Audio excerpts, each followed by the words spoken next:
হাজব্যান্ডের ইন্তেকাল হয়েছে, আমি ওনার পোশাক সহ ব্যবহৃত অনেক জিনিস স্মৃতি হিসাবে রেখে দিয়েছি।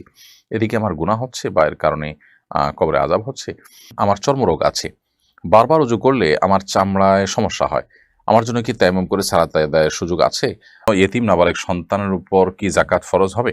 মসজিদের বাইরে ভিন্ন বিল্ডিং থেকে সাউন্ড বক্সের মাধ্যমে মসজিদের ইমামের কেরাত শুনে ইক্তেদা করে নামাজ আদায় করা জায়েজ হবে কিনা?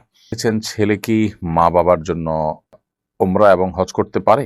ফজলে ইলাহি আপনি লিখেছেন, আমার চর্মরোগ আছে, বারবার ওযু করলে আমার চামড়ায় সমস্যা হয়। আমার জন্য কি তায়াম্মুম করে সালাত আদায়ের সুযোগ আছে?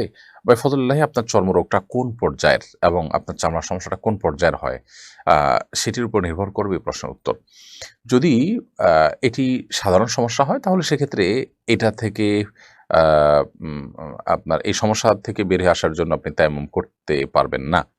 আর যদি এটা চরম পর্যায়ে পৌঁছে যে এটির কারণে আপনার ভয়ঙ্কর অসুবিধা তৈরি হয়, আপনার প্রাণ আ হুমকির মধ্যে পড়তে পারে, জীবন হুমকির মধ্যে পড়তে পারে, কিংবা এই জাতীয় জটিল থেকে জটিলতর সমস্যা হতে পারে। এরকম যদি আপনার কাছে মনে হয় তাহলে সেক্ষেত্রে আপনি এই সুযোগ পেতে পারেন, বা ডাক্তাররা যদি এরকম বলেন যে হ্যাঁ, আপনার জন্য এটা চরম সমস্যা তৈরি হবে। তবে আ এরকম রোগীরা অনেক সময় দেখা যায় যে পায়ের সমস্যা হয়। সেক্ষেত্রে পায়ে আপনি চামড়ার মোজা ব্যবহার করতে পারেন। দুপুর ওযু করলেন, পরবর্তী ২৪ ঘন্টায় মোজা পরা থাকলে আপনি পা-টা না ধুয়েই আপনি ওযু করতে পারলেন। এবং গরম পানিতে ওযু করার সুযোগ থাকে, আ এবং এটা আজকাল খুবই সিম্পল। করতে চাইলে খুব সহজ। আমরা চাইলে একটা ফ্লাস্কে গরম পানি করে রেখে সেটা দিয়ে ওযু করতে পারি। বহু উপায় আছে। অতএব আপনি শুধুমাত্র এই চর্মরোগ আছে, একটু অসুবিধা হয়, কষ্ট হয়, এই অজুহাতেই তায়াম্মুমে যেতে পারবেন না। এরপরের প্রশ্ন হলো কাজী ফারহানুর রহমান আপনি লিখেছেন, কোনো ইয়েতিম নাবালেগ সন্তানের উপর কি যাকাত ফরজ হবে যদি তার নেসাব পরিমাণ সম্পদ থাকে? খুবই প্রয়োজনীয় একটি প্রশ্ন। কোনো নাবালেগ সন্তান এর যদি নেসাব পরিমাণ সম্পদ থাকে তাহলে সেক্ষেত্রে তার সে সম্পদের যাকাত জমহুর ইমামদের মতে দিতে হবে, এবং তারা এর সপক্ষে যে দলিল দিয়ে থাকেন সেটা হলো আল্লাহ তাআলা নবী করিম সাল্লাল্লাহু আলাইহি ওয়াসাল্লামকে নির্দেশ করেছেন, খুয মিন আমওয়ালিহিম সাদাকা তুতাহহিরুহুম বিহা ওয়া তুযাক্কিহিম ফাইন্না সালাতাকা সাকানুন লাহুম। অর্থাৎ আপনি তাদের সম্পদের থেকে যাকাত কালেকশন করুন, এটা তাদেরকে পবিত্র করবে। এখানে আল্লাহ তাআলা আমভাবে বলেছেন, সম্পদ থেকে যাকাত কালেকশন করতে বলেছেন। অতএব সম্পদের মালিক কি বালেগ না বালেগ সেটা দেখার বিষয় না। সম্পদ যখন কারোর নেসাব পরিমাণ হবে তখন সেটার উপর যাকাত প্রযোজ্য হবে। এটা তাদের যুক্তি, এবং এই মত সংখ্যাগরিষ্ঠ ইমাম বলতে ইমাম শাফিঈ, ইমাম আহমদ ইবনে হাম্বল, ইমাম মালিক রাহিমাহুল্লাহ, ৩ ইমামের ৪ ইমামের মধ্যে। আর ইমাম আবু হানিফা রাহিমাহুল্লাহর মত হলো যে অপ্রাপ্তবয়স্ক সন্তান নেসাব পরিমাণ সম্পদের মালিক হলে তার সম্পদের উপরে যাকাত বর্তাবে না। কারণ সে যেহেতু অপ্রাপ্তবয়স্ক, এজন্য তার উপর শরিয়ার বিধিবিধান কোনটিই প্রযোজ্য নয়। যেমন সালাত, সিয়াম তার উপর প্রযোজ্য হয় না, ঠিক একইভাবে যাকাতও তার উপরে প্রযোজ্য হবে না। কারণ সে এখনো মুকাল্লাফ হয়নি, শরিয়ার বিধান প্রযোজ্য হওয়ার মতো বয়স তার হয়নি, বিধায় সেই সম্পদের যাকাত অবশ্য হবে না। এটি হলো ইমাম আবু হানিফা রাহিমাহুল্লাহর মত। তৃতীয় জামানে আপনি আইডি থেকে লিখেছেন, ছেলে কি মা-বাবার জন্য উমরা এবং হজ করতে পারে? ছেলে মা-বাবার জন্য তাদের তরফ থেকে উমরা বা হজ করতে পারবে যদি সে নিজের উমরা এবং নিজের হজ করে থাকে। যেকোনো ব্যক্তি বদলি হজ যে কারো ব্যক্তির তরফ থেকেই করতে পারে, সেই হিসাবে সন্তানও মা-বাবার পক্ষ থেকে তো অবশ্যই ডেফিনিটলি করতে পারবে, কিন্তু নিজেরটা আগে করতে হবে, তারপর তাদের পক্ষ থেকে করতে পারবেন। বিশেষ করে তারা যদি মারা যান অথবা অসুস্থতার কারণে আসতে না পারেন, সেক্ষেত্রে তাদের পক্ষ থেকে এটি করা যাবে। নুজহাত হাসান লিখেছেন, আমার হাজব্যান্ডের ইন্তেকাল হয়েছে, আমি ওনার পোশাক সহ ব্যবহৃত অনেক জিনিস স্মৃতি হিসাবে রেখে দিয়েছি। এদিকে আমার গুনাহ হচ্ছে বা এর কারণে কবরে আযাব হচ্ছে। যে জিনিসগুলো স্মৃতি হিসাবে রেখেছেন সেগুলো আপনি ব্যবহার করবেন, হয়তো হালকা ব্যবহার করেন, বেশিরভাগ ক্ষেত্রে রেখে দেন, অসুবিধা নেই, এর কারণে কোনো গুনাহ হবে না ইনশাআল্লাহ তাআলা। তবে এটা যদি এমন হয় যে ব্যাপক পরিমাণ তার সম্পদ, সেগুলো সবই আপনি স্মৃতি হিসাবে রেখে দিয়েছেন, সেটাতে অন্য ওয়ারিসদের কিন্তু অধিকার জড়িত আছে। অন্য ওয়ারিসদের কাছ থেকে যদি আপনি দায়মুক্তি না নেন তাহলে সেক্ষেত্রে তাদের হক আদায়ের গুনাহটা হবে।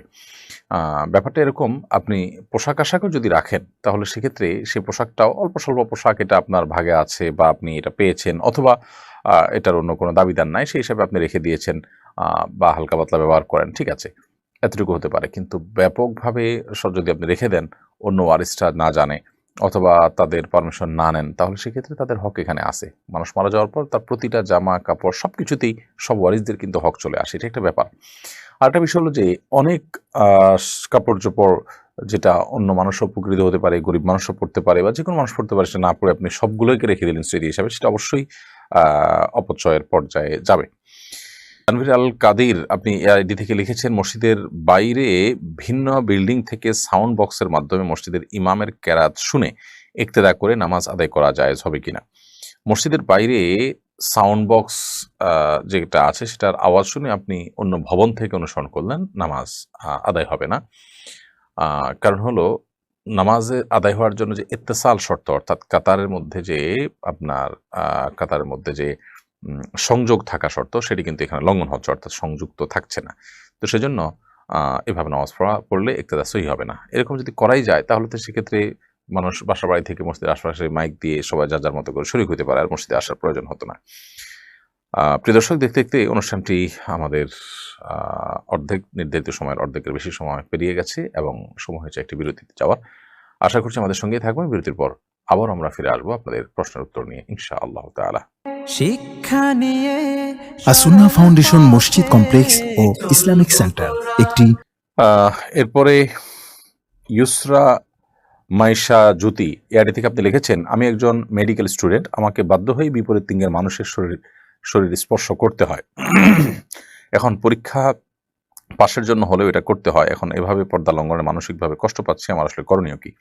যেহেতু আপনি মেডিকেল পড়াশোনার মাধ্যমে মানুষের সেবা করতে চান এবং এতে দিন এবং ইসলাম ও বিভিন্নভাবে উপকৃত হয়, সেই জায়গা থেকে আপনি আপনার এই পড়াশোনা চালাবেন দিনের খাতিরে, সেটা জায়েজ আছে।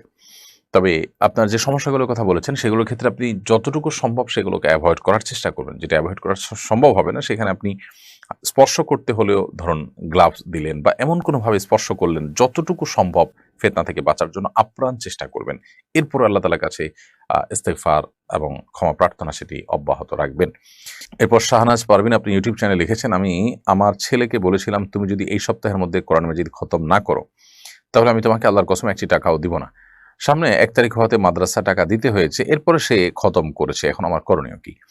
আপনি সপ্তাহের মধ্যে কোরআন তেলাওয়াত করতে বলেছেন, সেই সপ্তাহের মধ্যে কোরআন তেলাওয়াত করেনি এবং সপ্তাহের মধ্যে কোরআন তেলাওয়াত না করলে আপনি তাকে আর কোনো টাকা দিবেন না বলেছেন, কিন্তু আপনাকে টাকা দিতে হয়েছে, অর্থাৎ সে আপনার কথা রাখেনি এবং আপনি আপনার শপথ ভঙ্গ করে তাকে টাকা দিতে হয়েছে। যদি এরকম হয় তাহলে সেক্ষেত্রে আপনি এখন শপথের কাফারা দিয়ে দিবেন।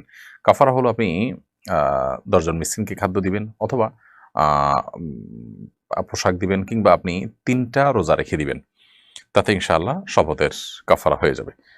জাহিদ হাসান আপনি লিখেছেন, আমি একজন কলেজ শিক্ষক, আমাকে একজন বলেছে কম্বাইন্ড কলেজে শিক্ষকতা করলে বেতন হারাম হয়ে যায়। আমি খুব দুশ্চিন্তে আছি, আসলে কি আমার উপার্জন হারাম হচ্ছে কিনা?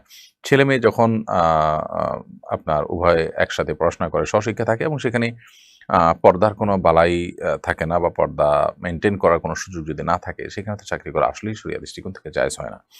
আপনি সেখানে যদি মেয়েদেরকে আলাদা বসাতে পারেন এবং আপনার দৃষ্টিকে হেফাজত করে আপনি পাঠদান করতে পারেন, তাহলে সেক্ষেত্রে এই বহু শর্ত সাপেক্ষে সেটি জায়েজ হতে পারে, কিন্তু সেটা আসলে খুবই ডিফিকাল্ট এবং এগুলো নিজেদের নিয়ন্ত্রণেও থাকে না বেশিরভাগ ক্ষেত্রে।